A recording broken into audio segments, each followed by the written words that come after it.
ओम शांति। आज 3 जुलाई के बाबा के मधुर महावाक्य हैं। मीठे बच्चे, कलगीधर बनने के लिए अपनी अवस्था अचल अडोल बनाओ। जितना तुम पर कलंक लगते हैं उतना तुम कलगीधर बनते हो। प्रश्न, बाप की आज्ञा क्या है? किस मुख्य आज्ञा पर चलने वाले बच्चे दिल तख्त नशीन बनते हैं? बाप की आज्ञा है, मीठे बच्चे, तुम्हें कोई से भी खिटखिट नहीं करनी है, शांति में रहना है। अगर कोई को तुम्हारी बात अच्छी नहीं लगती तो क्या करें? तो तुम चुप रहो। एक दो को तंग नहीं करो। बाप दादा के दिल तख्त नशीन तब बन सकते जब अंदर कोई भी भूत ना रहे, मुख से कभी कोई कड़वा बोल ना निकले, मीठा बोलना जीवन की धारणा हो जाए। आज बाबा ने कहा, भगवानोवाच आत्म अभिमानी भव। पहले पहले जरूर कहना पड़े, ये है बच्चों के लिए सावधानी। बाप कहते हैं कि हम बच्चे बच्चे कहते हैं तो आत्माओं को ही देखता हूं, शरीर तो पुरानी जुत्ती है, ये सतो प्रधान बन नहीं सकता। सतो प्रधान शरीर तो सतयुग में ही मिलेगा। अभी तुम्हारी आत्मा सतो प्रधान बन रही है, शरीर तो वही पुराना है। अभी तुमको अपनी आत्मा को सुधारना है। पहला कहाँ सुधार चाहिए? आत्मा में। आत्मा में माना मन बुद्धि संस्कारों। अगर हमारा मन और बुद्धि में सुधार नहीं है तो हमारे संस्कार भी क्या होंगे, प्राप्ति क्या होगी? अभी तुमको अपनी आत्मा का सुधारना है, पवित्र बनना है। सतयुग में शरीर भी पवित्र मिलेगा। आत्मा को शुद्ध करने के लिए क्या करो?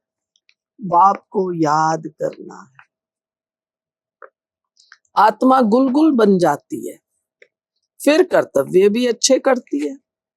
वहां पंछी जानवर भी अच्छे अच्छे रहते हैं। यहाँ चिड़िया मनुष्य को देख भागती है। वहां तो ऐसे अच्छे अच्छे पंछी तुम्हारे आगे पीछे घूमते फिरते रहेंगे, वह भी कायदे से। हमने देखा है विदेशों में आप जाओ, बहुत से पंछी, आप चले जाओ ना वहां फॉरेन, आपके से हाथ पे आके बैठ जाएंगे, सिर पर बैठ जाते हैं। ये तो कलयुग में है ऐसा, सतयुग में क्या होगा? ऐसे नहीं घर के अंदर घुस आएंगे, गंद करके जाएंगे, नहीं। सुना, पंछी आगे पीछे घूमते हैं कायदे से, ऐसे नहीं घर में आके गंदगी करे। बहुत कायदे की दुनिया होती है। स्वर्ग की महिमा तो अपरंपार है, बाप की महिमा भी अपरंपार है, तो बाप की प्रॉपर्टी की महिमा भी अपरंपार है। सुना, बाप की महिमा अपरंपार, स्वर्ग की महिमा अपरंपार, और तीसरा क्या है? प्रॉपर्टी। बच्चों को कितना नशा चढ़ना चाहिए। बाबा कहते हैं, मैं उन आत्माओं को याद करता हूं जो सर्विस करते हैं, वे ऑटोमेटिकली याद आते हैं। आत्मा में मन बुद्धि है ना, समझते हैं हम फर्स्ट नंबर की सर्विस करते या सेकंड नंबर की करते हैं, ये सब नंबर वार समझते हैं। जो सर्विसेबल होंगे वह सदैव मीठा बोलेंगे, कड़वा कभी बोल नहीं सकेंगे। जो कड़वा बोलने वाले हैं उनमें भूत है, देह अभिमान है नंबर 1, देह अभिमान है नंबर 1, फिर उनके पीछे और भूत प्रवेश करते हैं। तुमको मेहनत ऐसी करनी है, कैसी? जैसे कल्प पहले की है। अपने को आत्मा समझ बाप को याद करो, फिर आहिस्ता आहिस्ता सारे विश्व की डोर तुम्हारे हाथ में आने वाली है। कितना नशा बाबा चढ़ाते हैं। ड्रामा का चक्कर है, टाइम भी ठीक बताते हैं, बाकी बहुत कम समय बचा है। तुम जब बाप के बच्चे बने हो तो तुम भी गाली खाते हो। बाबा ने समझाया था अभी तुम कलगीधर बनते हो। जैसे बाबा गाली खाते हैं तुम भी गाली खाते हो। ये तो जानते हो कि इन बेचारों को पता नहीं है कि ये विश्व का मालिक बनते हैं। अब तो बहुत अच्छा है, आगे कई लोगों को ज्ञान के बारे में, ब्रह्मा कुमारी के बारे में मिसअंडरस्टैंडिंग थी। पता नहीं ये क्या सुनाते हैं, कैसे घर गृहस्थी में रहकर पवित्र होंगे। तो बाबा कहते हैं इनको पता नहीं है इसलिए उल्टा कहते हैं। लेकिन बाबा तो तुम्हें विश्व का मालिक बना रहा है। 84 जन्मों की बात तो बहुत सहज है। आपे ही पूज्य, आपे ही पुजारी भी तुम बनते हो। कोई की बुद्धि में धारणा नहीं होती है। ये बड़ा चक्कर है, इसको आप अंडरलाइन कीजिए। सारा मदार बुद्धि पर है, इसका नाम ही है बुद्धि योग। बाबा हमें दिव्य बुद्धि का वरदान ही देते हैं, पर इसके लिए मेहनत है। बुद्धि को शुद्ध बनाइए, फिर देखिए आपको कितनी खुशी नशा रहेगा। कोई की बुद्धि में धारणा नहीं होती है, ये भी ड्रामा में उनका ऐसा पार्ट है। क्या सकते हैं, राजधानी स्थापन होती है, उनमें सब चाहिए, ऐसा समझकर शांत में रहना चाहिए। चलो अब एक की तो बुद्धि काम नहीं कर रही तो दूसरा क्या करे, वो तो अपने को शांत रखे। कोई से भी खिटपिट की बात नहीं, प्यार से समझाना पड़ता है, ऐसे न करो। ये आत्मा सुनती है, इससे और ही पद कम हो जाएगा।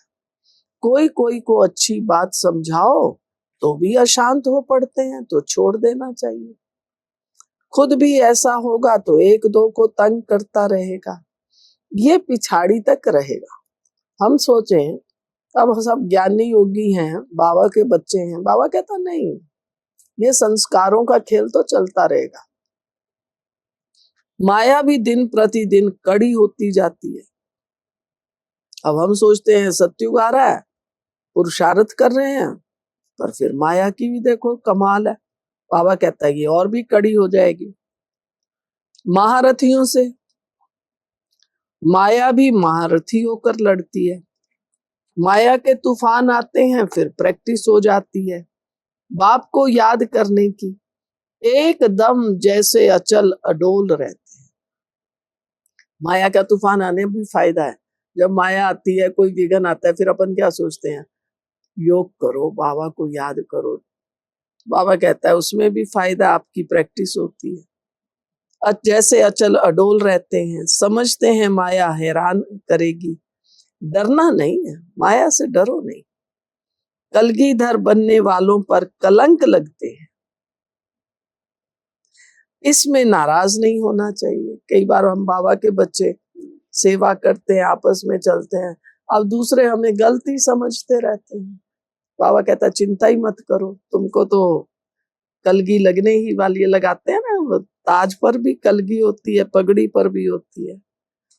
इसमें नाराज नहीं होना चाहिए। अखबार वाले, अच्छा आजकल तो ऐसा नहीं है इतना, आगे तो कई बार अखबार में भी अगेंस्ट आता था। अखबार वाले कुछ भी खिलाफ डालते हैं, क्योंकि पवित्रता की बात है। अबलाओं पर अत्याचार होंगे। अकासुर बकासुर नाम भी हैं, स्त्रियों का नाम भी पूतना सूपनखा है। अब बच्चे पहले पहले महिमा भी बाप की सुनाते हैं। बेहद का बाप कहते हैं तुम आत्मा हो। ये नॉलेज सिवाय एक बाप के सिवाय और कोई दे नहीं सकता। रचता और रचना का ज्ञान, ये है पढ़ाई, जिससे तुम स्वदर्शन चक्रधारी बन चक्रवर्ती राजा बनते हो। अलंकार भी तुम्हारे हैं, परंतु तुम ब्राह्मण पुरुषार्थी हो, इसलिए ये अलंकार विष्णु को दे दिया है। अभी तुम जानते हो आत्मा शरीर ऐसे छोड़ेगी, बैठे बैठे बाप की याद में देह का त्याग करते। अंडरलाइन कीजिए इस बात को, है ये अच्छी बात। पर कोई सोचते हैं बहन जी शुभ शुभ बोलो। शुभ है, कौन सा शुभ है? हम मरेंगे तो कैसे मरेंगे? ऐसे ना हो हॉस्पिटल में पड़े हैं, 2-4 नलियां यहाँ लगी हुई हैं, बस उसी में घर वाले कह रहे हैं बचा लो, डॉक्टर कहता है उम्मीद नहीं, फिर वो कहता है कि पर भगवान जानेंगे, उसके ऊपर है। तो क्या करेंगे? अभी से रोज याद करो, रोज ये अभ्यास करो, मैं जब मरूं तो कैसे मरूं। हमारे यज्ञ में बहुत ऐसे उदाहरण हैं। कई आए बाबा के कमरे में बैठे बैठे और मुख से निकला बाबा, आत्मा निकल गई। कोई मुरली सुना रहे हैं, लास्ट में कहा ओम शांति, आत्मा निकल गई। सुनने वाले सोच रहे हैं कि बहन जी को पता नहीं हार्ट अटैक है। तो ऐसे सहज भाव हमारी आत्मा निकले, उसके लिए पहले से अभ्यास चाहिए। तो बाबा ने कहा है अभी तुम जानते हो आत्मा शरीर ऐसे छोड़ेगी बैठे बैठे, बाप की याद में देह का त्याग कर देंगे। बाप के पास तो खुशी से जाना है, पुराना शरीर खुशी से छोड़ना है।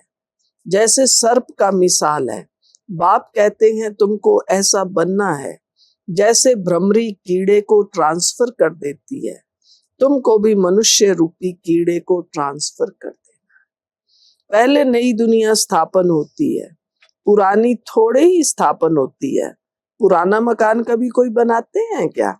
नई दुनिया में तो रावण हो ना सके, ये भी बाप समझाते हैं। तो बुद्धि में युक्तियां हो, बेहद का बाप बेहद का सुख देते हैं। कैसे देते हैं आओ तो समझाएं। कहने की भी युक्ति चाहिए, दुख धाम के दुखों का भी तुम साक्षात्कार कराओ। कितने अथाह दुख हैं, अपरम अपार हैं, सुख धाम में श्री कृष्ण रहते हैं। हीरे जैसा जन्म तुम्हारा ये अभी का है, देवताओं का भी हीरे जैसा जन्म नहीं कहेंगे। वह कोई ईश्वरीय परिवार में थोड़ी ही है, ये है तुम्हारा ईश्वरीय परिवार, वह है दैवी परिवार। बोलो तुम देवताओं को तो देवता कहते हो, फिर श्री कृष्ण को भगवान क्यों कहते हो? विष्णु कौन है ये भी तुम समझते हो। प्राचीन भी देवी देवता हैं जो स्वर्ग में होकर गए हैं। सतो रजो तमो में सबको आना है, इस समय सब तमो प्रधान है। बाबा कहते हैं कितनी गुहे बातें तुमको सुनाता हूं, फिर क्या करे? भगवान तो गहरी गहरी बातें सुनाते हैं जो सुनकर धारण करना। धारणा नहीं होगी तो कच्चे रह जाएंगे। बाबा देखते हैं सुनते हैं, जैसी जैसी अवस्था ऐसी ऐसी पॉइंट्स निकाल सकते हैं। बाबा कहते हैं तुम बच्चे विश्व का मालिक बनते हो। बाप कितना ऊंच बनाते हैं, गीत में भी है, सारे विश्व की बागडोर तुम्हारे हाथ में होगी, है ना एक गाना, एक दिन होगी बागडोर भारत की तुम्हारे हाथों में। बाबा देखो कितना नशा चढ़ाता है बच्चे, सत्युग में पूरा विश्व क्या है, भारत, भारत की बागडोर तुम्हारे हाथ में होगी, कोई छीन ना सके। ये लक्ष्मी नारायण विश्व के मालिक थे ना, उनको पढ़ाने वाला जरूर बाप ही होगा, ये भी तुम समझा सकते हो। उन्होंने राज्य पद कैसे पाया, मंदिर के पुजारी को पता नहीं, तुमको तो अथाह खुशी होनी चाहिए, ये भी तुम समझा सकते हो। ईश्वर सर्वव्यापी नहीं, इस समय तो 5 भूत सर्वव्यापी हैं, एक एक में ये विकार है। माया के 5 भूत हैं, माया सर्वव्यापी है, ईश्वर सर्वव्यापी हो कैसे सकता?